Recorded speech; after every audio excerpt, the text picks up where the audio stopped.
ನಮಸ್ಕಾರ ಎಲ್ಲ ರೈತ ಬಂಧುಗಳಿಗೂ ಫಾರ್ಮರ್ಸ್ ಕಿಂಗ್ ಯೂಟ್ಯೂಬ್ ಚಾನಲ್ ಸ್ವಾಗತ. ನಾನು ನಿಮ್ಮ ಪವನ್. ಇವತ್ತು ಬೆಂಗಳೂರು ಹೂವಿನ ಮಾರ್ಕೆಟಲ್ಲಿ ಇವತ್ತಿನ ಬೆಲೆ ನೋಡೋಣ ಬನ್ನಿ. ನಿಮ್ಗೆ ಇದ್ರ ಬಗ್ಗೆ ಹೆಚ್ಚಿನ ಮಾಹಿತಿ ಬೇಕಾದ್ರೆ ಇಲ್ಲಿ KRA ಮಂಡಿ ನಂಬರ್ ಕೊಟ್ಟಿದ್ದೀನಿ, ದಯವಿಟ್ಟು ಹೆಚ್ಚಿನ ಮಾಹಿತಿ ತಿಳ್ಕೊಳ್ಳಿ. ಈ ವಿಡಿಯೋ ಆದಷ್ಟು ಎಲ್ಲ ಲ್ಯಾಂಗ್ವೇಜ್ ಅಲ್ಲಿ ಬರುತ್ತೆ, ದಯವಿಟ್ಟು ಈ ವಿಡಿಯೋ ಎಲ್ಲ ರೈತರಿಗೂ ಶೇರ್ ಮಾಡಿ. ನೋಡೋಣ ಬನ್ನಿ, ಬೆಂಗಳೂರು ಹೂವಿನ ಮಾರ್ಕೆಟ್ ಇವತ್ತಿನ ಬೆಲೆ ಇದೆ ಸ್ವಲ್ಪ ಏರುಪೇರು. ಐಶ್ವರ್ಯ KG 80 ರೂಪಾಯಿಂದ 120 ರೂಪಾಯಿ ಆಗಿದೆ. ಸುವರ್ಣ ಎಲ್ಲ KG 40 ರೂಪಾಯಿಂದ 80 ರೂಪಾಯಿ ಆಗಿದೆ. ಚೆಂಡು ಎಲ್ಲ KG 10 ರೂಪಾಯಿಂದ 20 ರೂಪಾಯಿ ಆಗಿದೆ. ಚೆಂಡು ರೆಡ್ KG 10 ರೂಪಾಯಿಂದ 20 ರೂಪಾಯಿ ಆಗಿದೆ. ಮೆರಾಬಲ್ KG 40 ರೂಪಾಯಿಂದ 60 ರೂಪಾಯಿ ಆಗಿದೆ. ಮ್ಯಾರಿಗೋಲ್ಡ್ KG 50 ರೂಪಾಯಿಂದ 100 ರೂಪಾಯಿ ಆಗಿದೆ. ಸೆಂಟೆಲ್ಲೋ KG 80 ರೂಪಾಯಿಂದ 100 ರೂಪಾಯಿ ಆಗಿದೆ. ಸೆಂಟ್ ವೈಟ್ KG 80 ರೂಪಾಯಿಂದ 100 ರೂಪಾಯಿ ಆಗಿದೆ.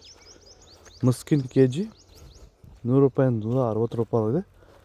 ಚಾಕ್ಲೇಟ್ ಹೂವು KG 80 ರೂಪಾಯಿಂದ 100 ರೂಪಾಯಿ. ಟಾಪ್ ರೇಟ್ ಇದೆ ಫೈನ್ ಕ್ವಾಲಿಟಿ. ನೀವು ಸ್ಟಾರ್ಟಿಂಗ್ ನಿಮಗೆ ಈ ತೋಟದಲ್ಲಿ ವಿಲ್ಟ್ ಯಾವಾಗ ಕಾಣಿಸ್ಕೊಂಡಿತ್ತು ಸರ್? ಇದು ಉಣಿದಾಗಿಂದ 10 ಡೇಸಲ್ಲಿ ಕಾಣಿಸ್ಕೊಳ್ತು ನನಗೆ ವಿಲ್ಟ್ ಅನ್ನೋ ಸಮಸ್ಯೆ. ಗಿಡ ಅಲ್ಲಲ್ಲೇ ಸಾಯ್ತಾ ಇತ್ತು. ಸೊ ನಮಗೆ ಮಂಜುನಾಥ್ ಸರ್ ಅನ್ನೋರು ಪರಿಚಯ ಆದರು, ನಮಗೆ ನನ್ನ ಸ್ನೇಹಿತನ ಕಡೆಯಿಂದ ಸ್ವಲ್ಪ ಪರಿಚಯ ಆದರು. ಸೊ ಅವ್ರ ಕಡೆಯಿಂದ ಕಾಂಟ್ಯಾಕ್ಟ್ ಕೊಟ್ಟರು. ಸೊ ವೈರಿಗಾನ್ ಅನ್ನೋದನ್ನು ಯೂಸ್ ಮಾಡ್ತಾ ಇದ್ದೀವಿ. ನಾಟಿ ಮಾಡಿದಾಗಿಂದ 10 ಡೇಸಿಂದ ಕೊಡ್ತಾ ಇದ್ದೀವಿ. ಇಲ್ಲಿ ತನಕ ನನಗೆ ಒಂದು 15 ಸರಿ ವೈರಿಗಾನನ್ನು ಕೊಟ್ಟಿದ್ದೀನಿ ಸರ್. 10 ದಿವಸಕ್ಕೊಂದ್ಸರಿ 10 ದಿವಸಕ್ಕೊಂದ್ಸರಿ ಕಂಪಲ್ಸರಿ ಕೊಟ್ಟಿದ್ದೀನಿ, ಮಿಸ್ ಮಾಡಲಿಲ್ಲ. ಬಿಫೋರ್ 1 ಡೇ ಹಾಗೆ ಈಗ ಆಗ್ಬೋದು, ಬಟ್ ಕಂಪಲ್ಸರಿ ವೈರಿಗಾನ್ ಕೊಡ್ತಾ ಇದ್ದೀನಿ.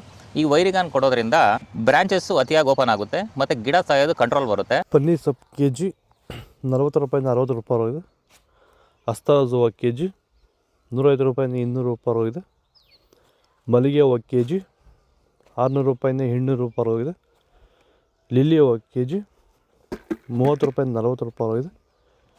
ಕನಕಾಂಬರ ಹೂವು KG 300 ರೂಪಾಯಿಂದ 400 ರೂಪಾಯಿ ಆಗಿದೆ. ಕಾಕಡ ಹೂವು KG 200 ರೂಪಾಯಿಂದ 400 ರೂಪಾಯಿ ಆಗಿದೆ.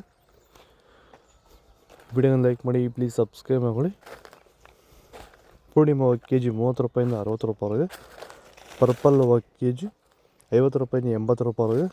ಇದು ಬೆಂಗಳೂರು ಹೂವಿನ ಮಾರ್ಕೆಟ್ ಇವತ್ತು ರೇಟ್ಗಳು. ನಿಮಗೆ ಈ ವಿಡಿಯೋ ಯೂಸ್ಫುಲ್ ಆಗಿ ಪ್ಲೀಸ್ ಲೈಕ್ ಮಾಡಿ, ಸಬ್ಸ್ಕ್ರೈಬ್ ಮಾಡಿ, ಫಾಲೋ ಮಾಡಿ, ಸಪೋರ್ಟ್ ಮಾಡಿ. ಆದಷ್ಟು ಈ ವಿಡಿಯೋ ಎಲ್ಲ ರೈತ ಬಂದವರಿಗೂ ಶೇರ್ ಮಾಡಿ.